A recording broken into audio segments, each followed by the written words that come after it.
Everyone, and welcome to Heavenly Nights Guest House. Let me just give you a brief tour of our back garden. Here we're growing Bangladeshi exotic. Excuse the noise from Snowy, my cockatoo. I've put him in the chicken pen because he tends to hang outside the front window screaming at traffic and showing off and harassing dogs. So I've kept him in the back garden just to keep him a bit quiet, I guess. Back to my garden. Here we're growing Bangladeshi vegetables. These are data, right? Excellent for all sorts of curry, but we're in Sheffield and look, you can grow all of these things, right? We've got a Sharon fruit here, and we've got excuse the mess, we're going through a lot of changes where basically but all the vegetables and everything that we're growing here is aquaponically fed by fish, right? I want to set up and reach out to the community, and eventually we will do it, but through lack of funds and resources and the time and that, I'm doing it in stages. But the eventual plan is to reach out to the local community and show them an alternative, a different way of growing vegetables without damaging the environment, without adding chemicals and fertilizers that are harmful to animals and wildlife, such as bees and whatnot. Getting away from all of that to do everything as nature intended, right? Back to the roots. And all of our vegetables, as you can see here, we're growing a Bangladeshi vegetable, a Kerala, right? As you can see, this is a super vegetable growing right in Sheffield at Heavenly Nights Guest House, right? And it's supposed to have medicinal properties, addressing diabetes and various other ailments. And look, we're growing it here, right? Everything growing fine.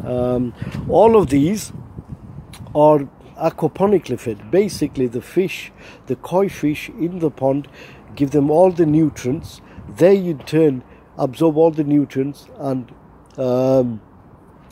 give it back to the koi pond. In this case, this doesn't happen, but they are fed by the koi pond that we have there, right?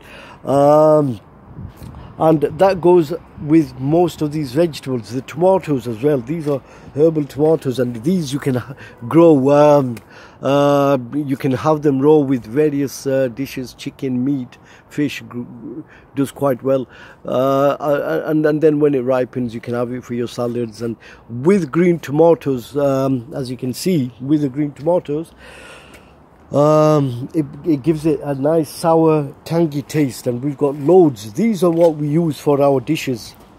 If I can see some pictures of these, some better pictures. I can't wait to be able to start using these for our dishes. Nothing fresher than that.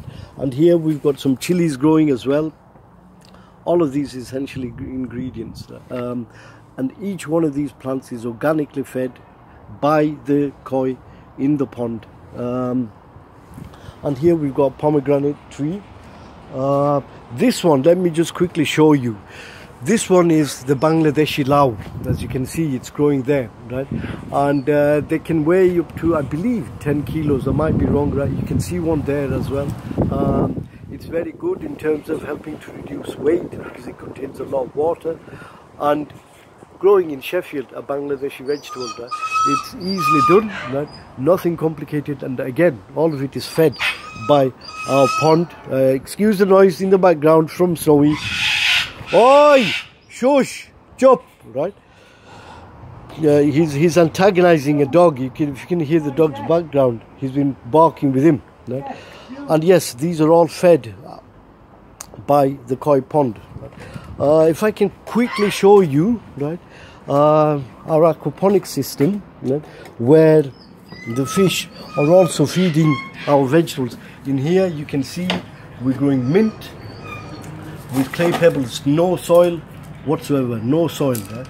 Just clay pebbles, which the fish in the koi pond at the moment, with just a little bit of a mess here and there, but these are some of the vegetables that we are growing.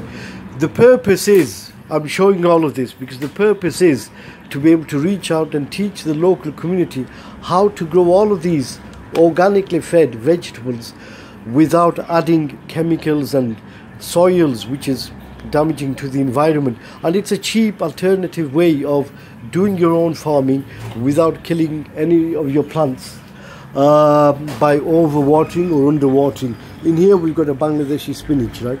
As you can see, it's this leaf was bad before I transferred it into here, but as you can see, it's feeding, it's cleaning the water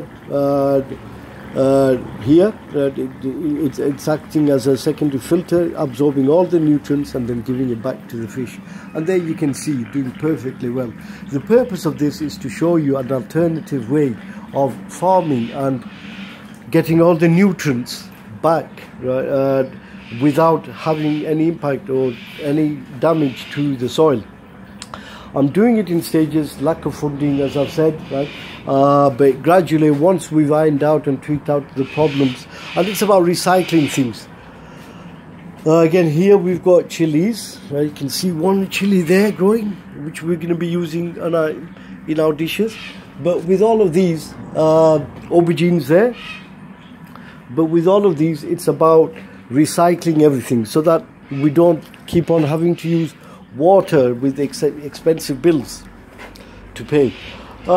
This is part one of so many videos that I will keep everyone updated as to what we're growing for our food at Heavenly Nights Guest House. Right? It's also, you know, once we've tweaked out all of these kind of things, it's reaching out to the local community and showing them this alternative way where even in their own house they can grow vegetables in a different way, you know, horizontally, vertically, right?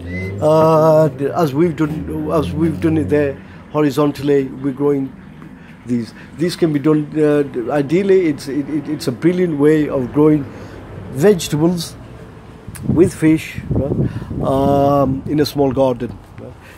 Or if you don't have a garden, if you don't have a garden, it's ideal as backyard farming that you can grow some of these vegetables. Thank you for watching. Bye.